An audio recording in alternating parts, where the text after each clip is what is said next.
Morning KS family. আমি কবিতা আবার একটা নতুন ব্লগ শুরু করে দিলাম। সকাল সকাল ঘুম থেকে উঠে স্নান টান করে দেখো পেছনে একদম দেখছো ঠাকুরটাকে সাজাতে বসে পড়েছি, ঠাকুরের কাজে লেগে পড়েছি। পুজো টুজো করে তারপরে সমস্ত কিছু করব, সেই জন্যে এখন আগে পুজোটা সেরে নিই, তারপরে সমস্ত কিছু কাজকর্ম করব। সেই জন্য একদম কোমর বেঁধে লেগে পড়েছি ঠাকুরের কাজকর্ম করতে। চলো আমি কীভাবে পুজো করছি না করছি সব কিছু তোমাদেরকে দেখাবো। চলো আগে আমি ঠাকুর ঘরের কাজগুলো সেরে নিই।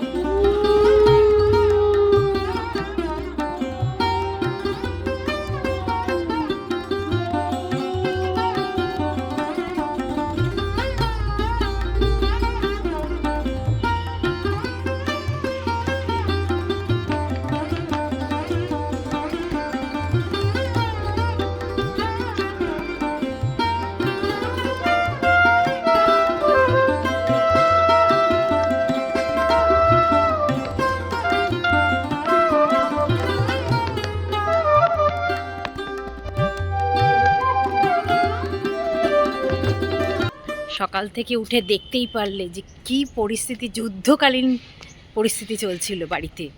মানে কোনো দিকে তাকানোর মতন অবকাশ আমার ছিল না। সকালবেলায় গুড মর্নিংটা করেই চলে গেছিলাম পুজোর কাজে, পুজো টুজো সেরে এই এখন যাচ্ছি ব্যাংকের কাজে। আজকে অনেক কাজ নিয়ে বেরিয়েছি, ব্যাংকের কাজে যাব, মেয়ের স্কুলের কাজ আছে সেখানে যাব, সেই জন্য সমস্ত পরিকল্পনা আজকে নিয়ে নিয়েছি। এখন ফার্স্ট ব্যাংকের কাজটা সেরে নিই, তারপরে যাব হচ্ছে স্কুলে। চলো আগে ব্যাংক, আর এতদিন ধরে ব্যাংকের কাজটা না পড়েই রয়েছে, করতেই পারছি না। আজকে ভাবলাম করবই, আজকে যত কাজের মধ্যেই থাকি না কেন আজকে ব্যাংকের কাজটা শেষ করবই। চলো দেখি। সেরে আবার গাড়িতে বসে পড়েছি, এখন যাচ্ছি মেয়ের স্কুলে। অলরেডি 12টা 20 হয়ে গেছে। চলো তাড়াতাড়ি করে স্কুলের কাজটা সেরে আসি।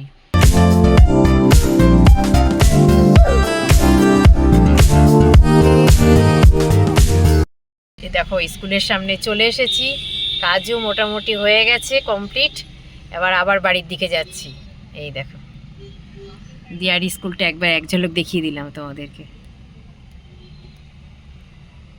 বাড়ি থেকে রান্নাবাড়ি করার আর সময় নেই।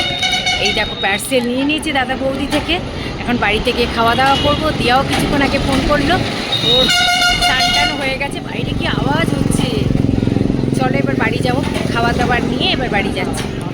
স্যার গেছে গাড়িটা আনতে, আমি তাই এখানে দাঁড়িয়ে আছি। কাজকর্ম সেরে শুয়ে একদম আজকে নিশ্চিন্তে মনে এই বাড়ি ফিরছি খাবার হাতে করে। কারণ অনেক দিন ধরেই কাজগুলো করব করে চিন্তা করছিলাম, কিছুতেই সময় পাচ্ছিলাম না। আজ মেয়ের পড়া, আজ এখানে যেতে হবে ওখানে যেতে হবে, সেই জন্য সমস্ত কাজগুলো যেগুলো পেন্ডিং পড়েছিল আজকে সমস্ত কাজ হয়ে গেছে। এবার চলো বাড়িতে গিয়ে এবার সবাই মিলে খাওয়া দাওয়া করতে হবে। অনেক বেলা হয়ে গেছে, জাস্ট বাড়িতে ঢুকলাম। এই যে এবার খাবার দাবারগুলো খেতে দিয়ে দিই। দিয়া বসে আছে আমাদের জন্য, সমস্ত বের করে একটু গরম করে নিই। চলো আমরা খাওয়া দাওয়াটা করে নিই আগে। একেবারে রাত্রিবেলায় চলে এসেছি রান্নাঘরে, আবার রান্নাবাড়ি কালকে সকালের প্রস্তুতি নিতে। তবে দেখো কি কি রান্না কালকে হবে তার জন্য সব কাটাকুটি রেডি করে রেখে দিয়েছি। চলো তো ভাবলাম এই যখন কাটাকুটি গুলো করেছি একটু দেখিয়েও দিই তোমাদেরকে।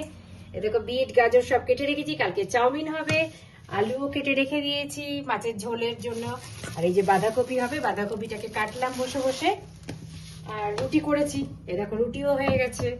কালকে সকালের জন্য আবার প্রস্তুতি নিয়ে নিয়েছি, কি কি হবে না হবে, কি কি রান্না হবে সবকিছু একদম মাথার হেডেক আর নেই। চলো খুশি খুশি মনে এখন সবাই শুতে যাই। চলো গুড নাইট, আজকের মতন এখানেই শেষ করে দিচ্ছি ব্লগটা, আর বেশি বড় করবো না। যদি কিছু ভালো লাগে লাইক কমেন্ট শেয়ার করতে ভুলো না। Please subscribe my channel.